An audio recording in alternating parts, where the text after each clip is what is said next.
We would never have discovered Pete's. All muscles. Or Splinter. Master Splinter. Well, he's the one who found us. Got us all together. Let's face it, folks.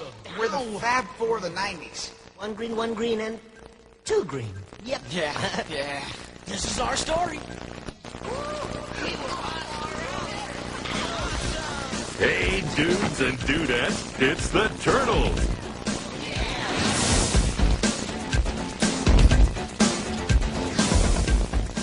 Those bodacious, wisecracking, green superheroes on the half shell, and they're back. What makes them so popular? God, I love being a turtle! God, I love being a turtle! Where does this turtle mania come from that has swept the country? I like them because they eat the weirdest kind of pizza that I've ever seen. The new Turbo Ginsu! Woohoo! It dices, it slices, and yet makes French fries in 3 different...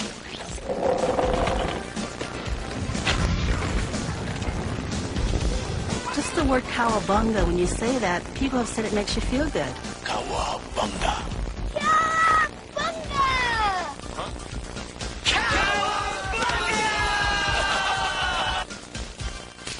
We've gone behind the shells to find out who they are, where they've come from, how they are brought to life in the movies, and why kids line up at theaters from New York to Tokyo to see their exciting adventures. Donnie, give it up.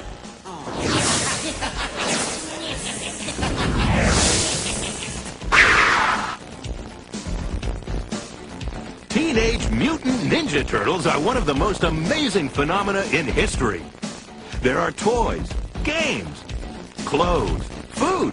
The Turtles do have parents. They are Kevin Eastman and Peter Laird, who put up their last $2,000 to create the comic book of their dreams.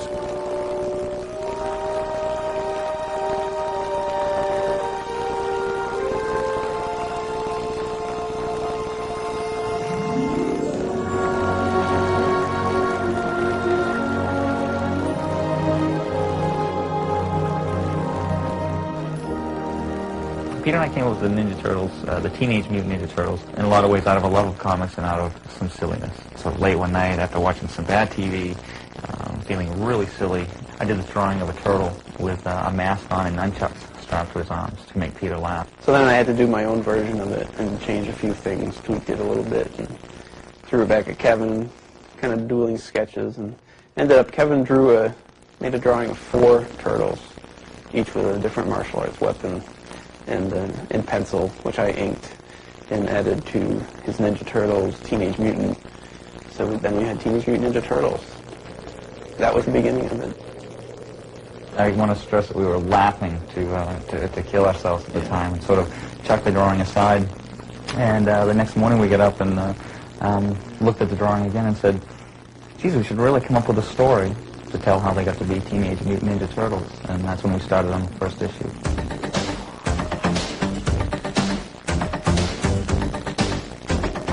The characters of the Turtles could be pretty easily summed up by saying Leonardo is the leader, Raphael is the hot-headed one, Michelangelo is the fun-loving goof, and Donatello is the gadget guy. The combination of the 4 different personalities works really well. They play off of each other really well. Being brothers and the personalities and the differences they have, they fight and have arguments, but they really come together in times of trouble.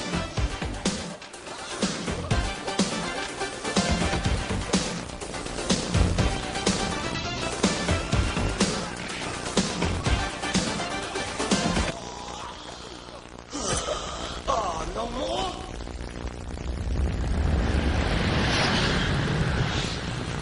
The Shredder, we were looking for, is probably one of the silliest way that we came up with the character. They have these cheese graters, they're rectangular in shape with a handle on the bottom.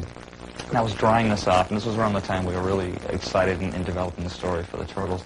And I slid my hand into it and held on to the end, so we had these graters, these cheese graters sticking out. It's like, could you imagine a character with weapons on his arms like this? You know, the guy would be lethal.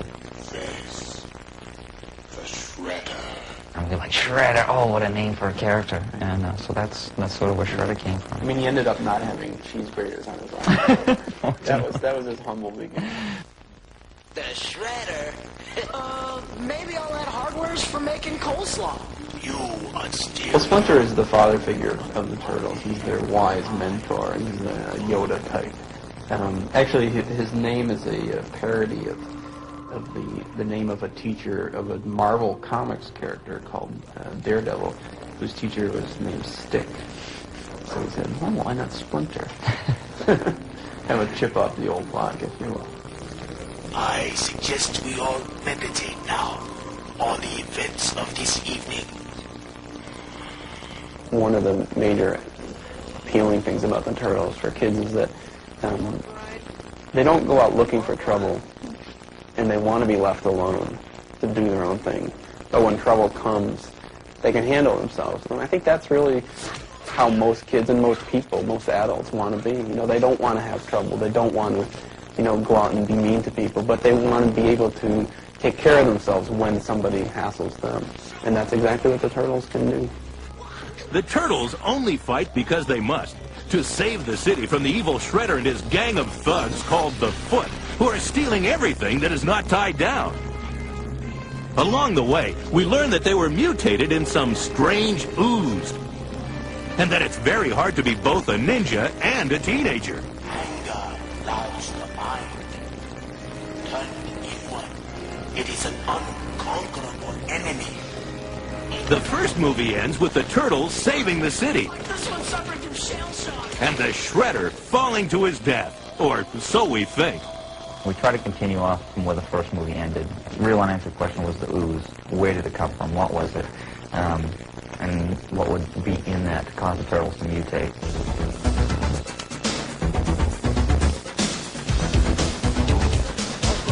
Eastman and Laird's characters are back in a new action adventure with a few new twists.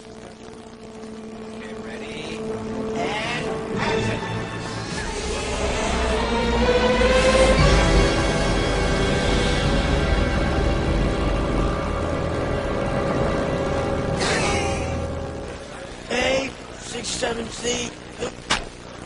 This is the fun part.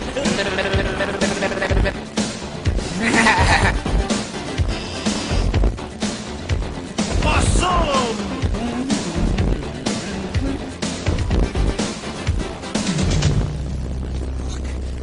Believe this. This movie has all the bodacious turtle comedy and hilarious teenage wisecracks that kids all over the world have come to love. Turtle Rebecca. Max Amundo. Acapella. The Shredder has returned, and he is out for Revenge. Some other very... The Turtles are hot on the trail of where they came from and how they were mutated. Our transformation. But the answers have always remained hidden in the past. Joining me on the final day of The world is threatened by toxic environmental waste. Well, you're the last one, aren't you? And Toka the Snapping Turtle and Razor the Wolf are on the loose. Didn't we see these guys on WrestleMania? I think what we're making is we're making the E-Ride of Disneyland. Watching, everybody? The turtle combination of elements is a wild thing in this movie. You've got puppeteering, you've got mime work, you've got ninja martial arts, and all of it combines to make a turtle. Please, please. A moment to reflect.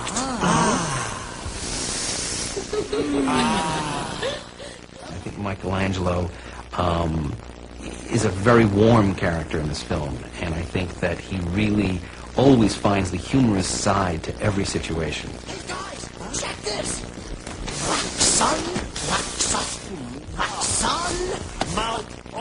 Donatello is more sensitive in this picture and more articulate. Well, I could try. But if the database is coded, the whole system might go down. Leonardo is very much the serious one, and the character who tries to lead the others. A little more stuff to help with, Michelangelo. Hey, I'll be helping Donnie. Raphael is a much more humorous character in this movie. He is not as angry as he was in the first movie. Touchdown! One of the things that's great about the Turtles, one of the biggest achievements that occurred in the first movie and in the creation of these characters, is you believe them. It's not that they're real. The kids know that they're actors in suits and that the heads are, remote controlled. In fact, they're fascinated by it, but they believe them. Cool dude, Michelangelo. Your favorite and mine. I love surfing. I love pizzas. I love life. Didn't do that very well, did you? Let's try again. The Turtles, Splinter, and the new characters Toka and Razor are brought to life by Jim Henson's Creature Shop.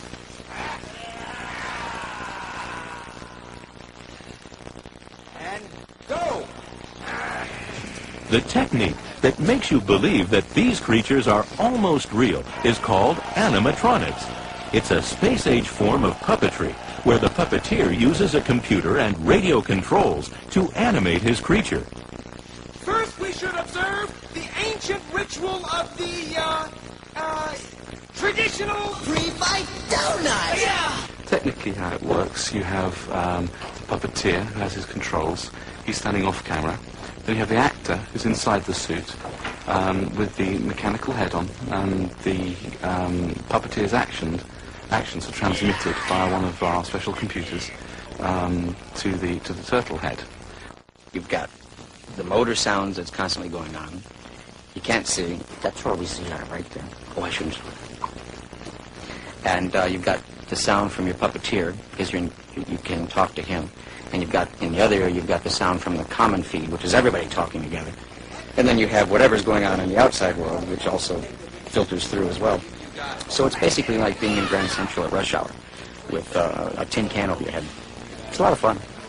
You've got two people who are doing the character, so you have to really work together as one. You've got to be thinking in the same way, helping each other out. Misha's coming up with the body stuff, and I'm coming up with the face, and we have to be really together and have a sense of fun about it, enjoy it. I know what a postal package feels like. You take the ugly one. No, you take the ugly one. I'll take the ugly one. Which one's the ugly one? I decided to make Leonardo the most ninja-like of all the turtles. I wanted to make him, in every situation, to come out shining in Splinter's eyes. Leonardo? Yeah. What can we say about Leo? Whoa, boring. Just like it. Yeah. If I was to talk to Raphael, I would say, you gotta lighten up, dude.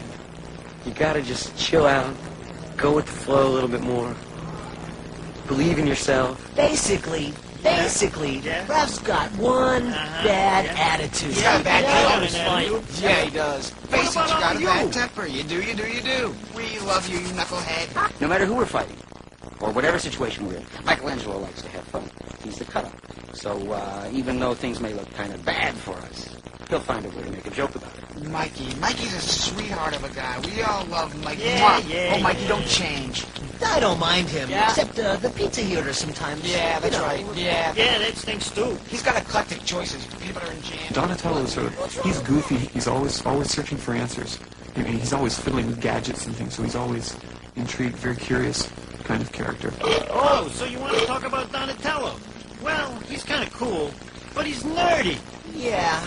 He's a whiz. Yeah, he's really good with all that. The costumes are made of latex and take a lot of punishment during a day's shooting, so they must be constantly repaired. Each actor's costume is made especially for him and takes a long time to get on before the cameras roll. Just put put my hands on. You might as well. You know, we'll just do the shell over there. Hang on. These are dressers. The backbone of what makes a turtle costume look good. And they're snapping my knees together. You'd like that, wouldn't you? Yeah, this is my knee. Have you ever had your knees snapped together? Yes, oh, I'm Donatello. I think. I'm Leaf. No, I'm Donatello. Second six. Stand by. I am a puppeteer also, but instead of using my hands, I'm using my whole body. The hardest part is the heat and the weight. And, you know, like the 8th hour into the day, you know, how do I still seem light on my feet when, like, the whole costume is soaked up 30 pounds of my sweat? It's not gonna work. Yes, it is. They'll eat anything. We thought, how can you take latex, strap it over an actor, put some wires in his head, and make it believable? But it was just one of those magical experiences that they're that good. Knock it off, brother. Keep your eyes peeled. Well, Splinter, he's probably the most sophisticated hand puppet that's been made. He combines the latest computer technology with some of the more traditional skills of a hand puppet. Veiled by a shadow, too deep to penetrate. Until now. Splinter's mostly worked like a puppet. I put my hand up inside of Splinter to work him. We do have another performer that actually does the expressions on Splinter's face. And we also have a puppeteer that does both arms of Splinter. So it takes about 3 people to make Splinter work. Come away from there. Jeez, I was just gonna... Never forget who you are. You are Ninja. Kevin Clash also records Splinter's voice, but the Turtle Puppeteer's voices are replaced by other actors. Awesome! And so are Toka and Razor. We've got 2 new mutants in the movie. They are treated seriously. They are scary creatures up until the moment they open their mouths, which is about 1 minute into seeing them.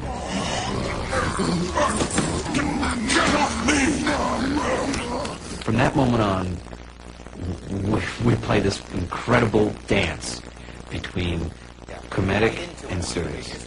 And that's the challenge of working with the creatures. You know, maybe that ugly crack was a little bit out of line, huh?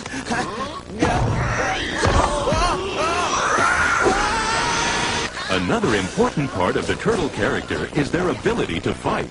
Of course, Master Splinter teaches them to fight only as a last resort. They fight because they must.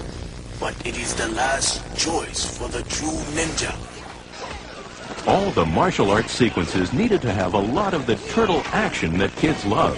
So the movie makers had to be sure that it was all well rehearsed, so no one ever appeared to get hurt. The first picture we started out, we really didn't think it was violent, but there was somewhat of an outcry from parents saying that this seems to be excessive. We kind of thought that the turtles, obviously they have weapons, which is basically what they do. And it's very hard for them to fight without using their weapons.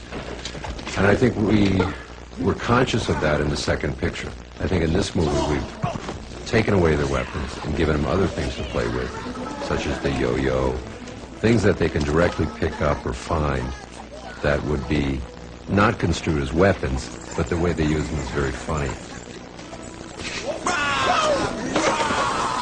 By staging a lot of perfect moves and flips, you're making the fight look unreal, and you are getting the audience to be fascinated by the gracefulness of the movements.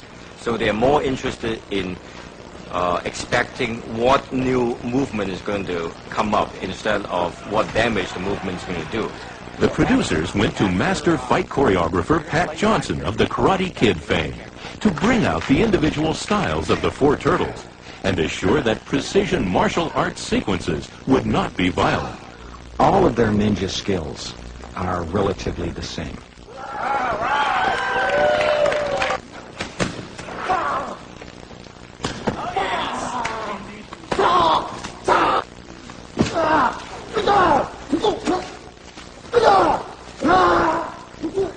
In fighting, Michelangelo tends to have the most fun with his fighting. I mean, he's just having a ball.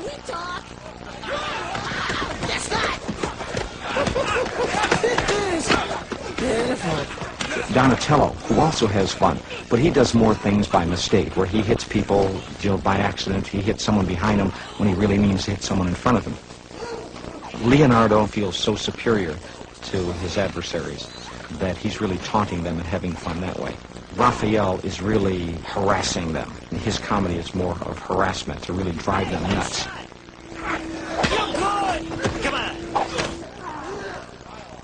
We spend literally hours and hours and hours. Everything we do is done in slow motion. We probably spend as much as 10 hours rehearsing one punch that's going to be shown for 1 second to make sure it's done safely. One thing that people have in their mind anytime they see martial arts is that it's very violent. In the movie, you never see any blood or any stabbings or anything like that. And most of the time, the fight scenes are comical. And action.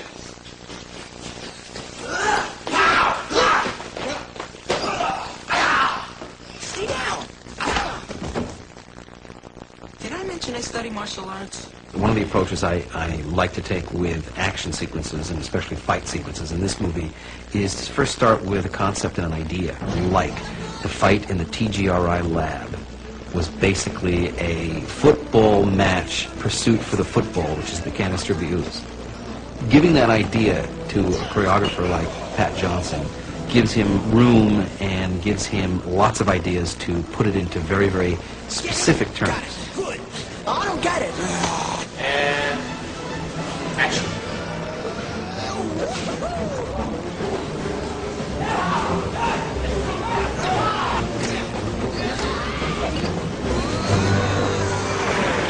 Hey, Mikey, it serves up, dude. Ninja vanish! Now that all the elements are together, it takes preparation and rehearsal for the people in the costumes and those outside to make the secret of the Ooze an exciting action-adventure with a lot of turtle comedy. Oops. Everything in this movie had to get pre-planned because of the nature of puppets, creatures, special effects. Everything had to get worked out beforehand. Rehearsal in this movie was an essential process for two reasons. It gave us a chance to have the puppeteer and the actor in the suit, or the turtle suit, begin to become a team, begin to become one person. But I also used the rehearsal process to begin to overcome the obstacle between the real actor and the turtle. I found myself at the beginning looking at these, these faces expressive and falling into all of that, and the child in me coming out going, wow, and that sense of believing that, that they're real. And then I would step back and I'd go, oh gosh, the actor inside could see me, and I was almost embarrassed going, oh God, I'm really like talking to Donatello. Any luck finding a new place to live yet? Well, in this market, it's actually very difficult to find good subterranean housing. Hey, With April's help, Splinter and the Turtles battle Shredder and his new mutant warriors to save the world's environment. Will now be your undoing. They also discover how they were mutated. An unknown mixture of discarded chemicals was accidentally exposed to a series of radiated waves, and the resulting ooze, as you put it, was found to have remarkable but dangerous mutagenic properties. And learn some important lessons about life. I thought we'd find out we were special. Do not confuse the specter of your origin with your present worth, my sons. I don't believe him. There's just got to be more to it. In the middle of all these adventures, they create a new song and dance called the Ninja Rap. 1, 2, 3, 4, 5, 6, 7. The Ninja Rap has been choreographed to turn everyone's favorite dudes into the most marvelous martial arts dancers around. There's a combination of elements in the choreography. We try to lay the martial arts aspect of it, this kind of stuff, and just the strong, powerful, percussive hits that come into martial arts against the street dance hip-hop kind of choreography. It's like mutant hip-hop. Devastating show what the turtles are saying. Ninja, ninja, rap, ninja, ninja, rap, ninja, ninja. The ninja rap is performed in the movie by one of the hottest rap groups in America, Vanilla Ice, which makes the song and dance turtle-rific. The new jack groove and rock and roll the place with the power of the ninja turtle face. Iceman, you know I'm not playing. Devastate the show what the turtles are saying. Ninja, ninja, rap, ninja, ninja, rap, ninja, ninja, rap. The turtles could dance to the ninja rap for a long time, but of course that's not the end of the story. There is a final confrontation with the Shredder that has a twist to it. But it must remain a mystery, at least for now. I'd say that's pretty much a wrap. Yep. Cowabunga? Cowabunga! Yeah!